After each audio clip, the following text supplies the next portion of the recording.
hot out there. How you doing? Good. Just focusing on you guys, as you know, you guys tend to worry about yourselves more than maybe the opponent. Yeah. What kind of growth do you want to see from your team this week? Well, I mean, we still haven't executed in all three phases. So obviously we want to improve. Again, Beast, it's hard for me to answer the question because there's so many little things that each position group needs to improve on. But you know, obviously we know what we're in for on Saturday. Guys are having a good week. They're focused. They know it's going to be one of those games, and we've just been getting better every day. So it's just a matter of just everybody bringing their improvement into the game and you know, making progress from last week. Speaking of progress, Steven's making the same progress you'd hope to see? Yeah, he was good. I mean, did more today than yesterday. And I mean, again, would I say what I classify him as 100%? No, but he looked like 75% the morning of the Florida State game a year ago, and he played well. So still 3 days out from right now, from when I'm talking to you guys. So he'll just continue to get treatment. I don't suspect it will be an issue. Is there a possibility you would just hold him out just for his own? You have to do it. You have to say that, right? You have to ask that question. Sorry. Again, I want to make sure everybody understands what kind of game we're getting ready for. Right. The same kind of game they're getting ready for. No, I didn't mean anything about the opponent. I mean records don't matter. I mean, if Steven can go, he's going. Okay. And right now, he's going. And again, every one of these games is a one-game season. Forget it. Records don't matter. Okay, we understand the intensity of this thing. Look at the records. Look at who that team has beaten over the last 3 or 4 years. End of story. On the injury front, you know, it seems like guys are getting back quicker. How much does it have to do with the off-season program, guys being in better shape, that sort of thing? It's a lot, and you know, again, it takes someone that covers it every day to see that, to recognize that. So, but there's no question that it's not a function of getting healthy, then getting into condition, and then coming back. It's just, okay, when you're ready, you're ready to go. And they have a base that's been built up over 2 years now, and they have a strength level that's been built up.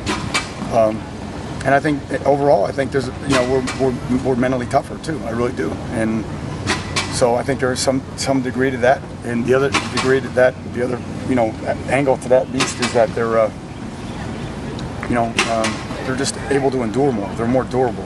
You know, they can handle more. About what % of practice do you still devote to special teams? I know a lot in the preseason, but now. Yeah, we're still, you know, probably 20 minutes, you know, 14 to 20 minutes. And it's not, we're a lot more veteran than last year, you know, so, you know, sometimes you just explain something and they get it, as opposed to having no base at all. So we're a little bit further ahead in that, you know. But, there's a lot of things that we have to fix on specials. We realize that, and we've spent our time doing that. That's what I want to ask. So last year you spent more than 20 minutes this time of year on special teams. Yeah, it just depended, you know. And to be honest with you, last year it was more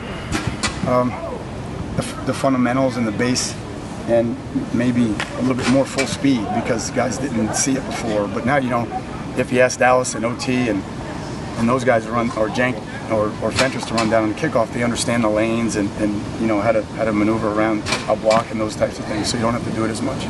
Shane, how's he looking? Good. I mean, not as good as Steven, but again, it's Wednesday. We still got a little ways to go, and we'll see.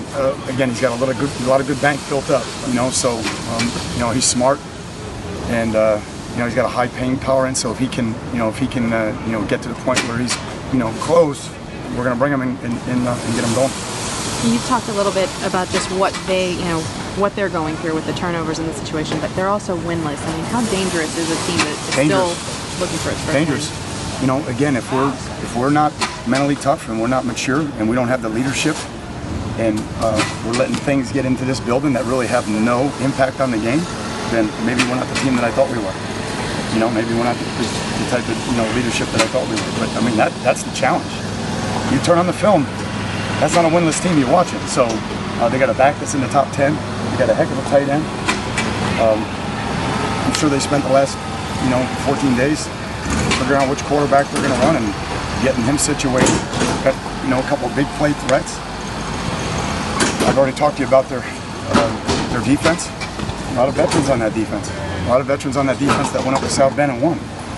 You know, they have those types of games in them. So, again, I think it's a fair question. But, you know, the challenge for our team is, hey, you know, it's been about us. Keep it about us. You know, respect every opponent, but respect your teammates more by preparing. You know, that's more important. Guys, good. Thanks. Thanks.